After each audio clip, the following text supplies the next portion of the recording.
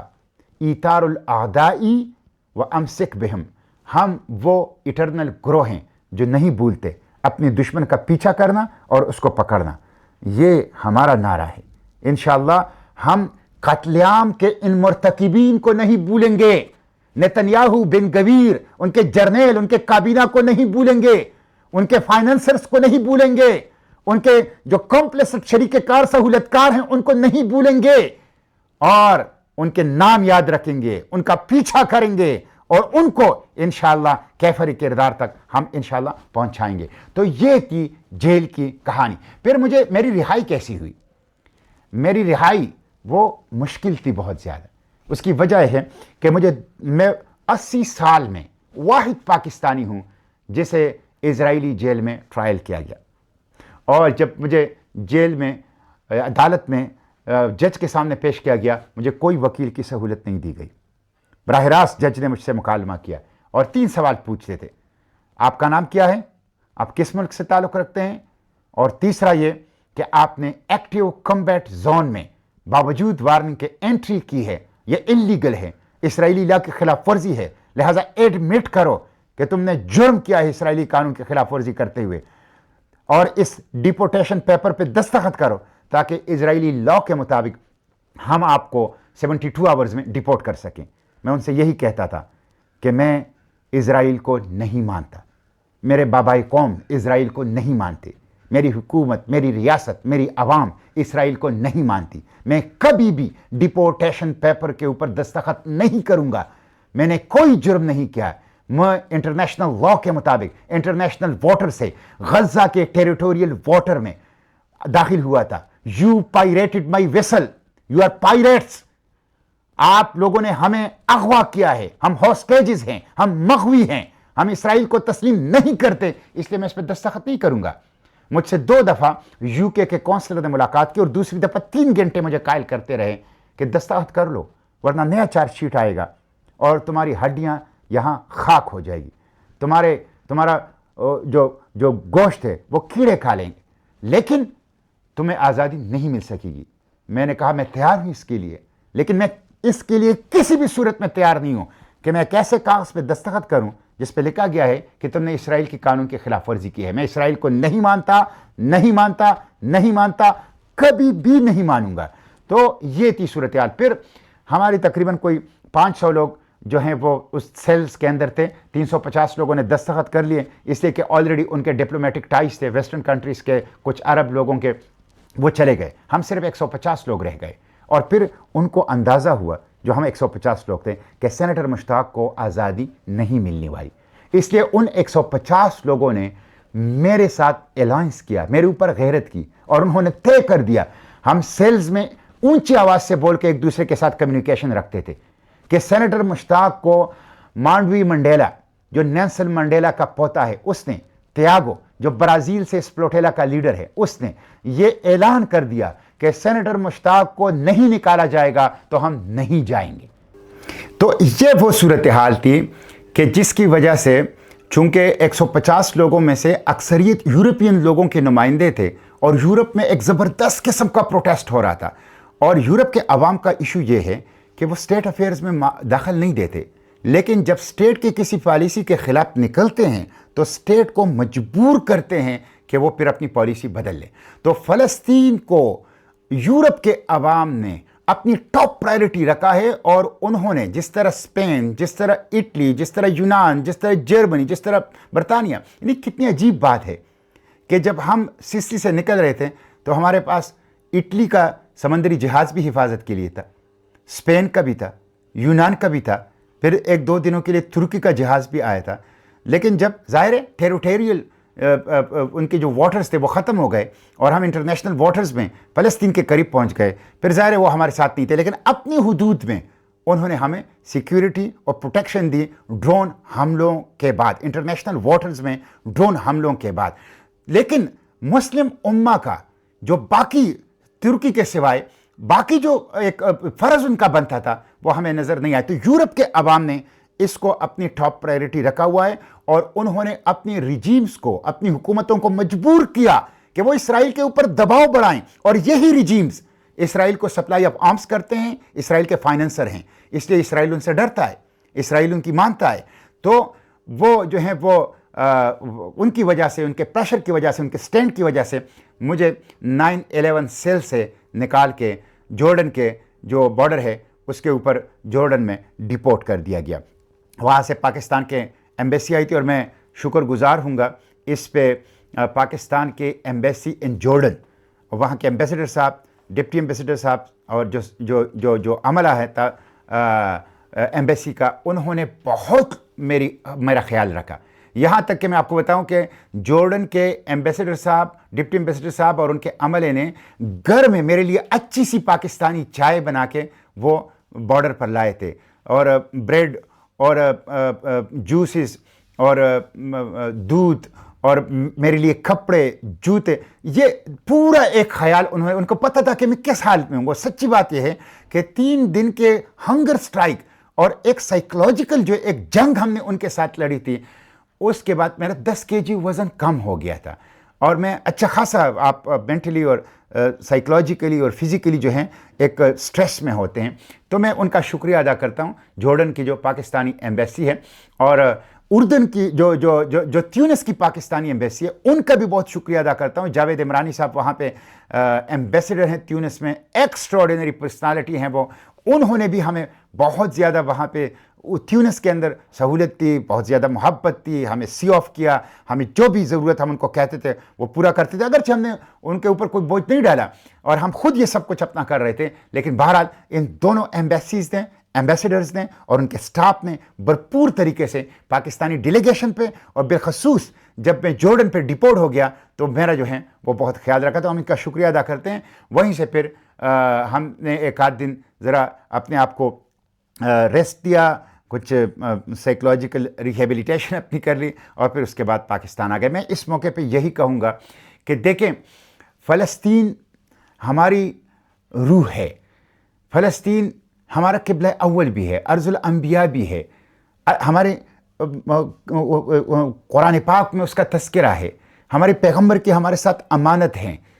اور ہمارے دل کا ٹکڑا ہے، ہم اس کو نہیں بھول سکتے. یہی بابائے قوم کی پالیسی ہے. 1935 سے 47 تک آل انڈیا مسلم لیگ کے ہر کانفرنس میں سالانہ فلسطین کی قرارداد پاس ہوئی ہے. 1935 سے انہوں نے آزادی فلسطین فنڈ قائم، خود غلام تھے لیکن فنڈ قائم کرتے ہیں آزادی فلسطین کے لیے. 1940 میں خود غلام ہیں لیکن اپنی آزادی کی قرارداد سے پہلے لاہور کے منٹو پارک میں فلسطین کی آزادی کی قرارداد پاس کرتے ہیں. اور دیکھیں جب پاکستان بن گیا 1947 میں اور مئی 1948 میں اسرائیل کا خنجر ویسٹرن امپیریلسٹ پاورز نے عالم اسلام کے قلب میں گھونپا، تو 7-8-9 ماہ کا پاکستان قائد کی قیادت میں کس طرح ڈٹ کر کھڑا ہوا فلسطینیوں کے لیے، اور کس طرح ڈٹ کر کھڑا ہوا اسرائیل کے جو اپارٹھائیڈ ریشسٹ رجیم اور ان کے سرپرستوں کے مقابلے میں. تو یہی قائد کی پالیسی ہے. فلسطین کو نہ بھولو، فلسطین کو یاد رکھو، فلسطین کو اپنے بچوں کو منتقل کرو، فلسطین کو اپنی نسلوں کو منتقل کرو. غزہ ایجنٹ آف چینج ہے. غزہ نے آزادی، حریت، بشری حقوق اور انسانیت کی بقا کے لیے انسانوں کو متحد کر دیا ہے.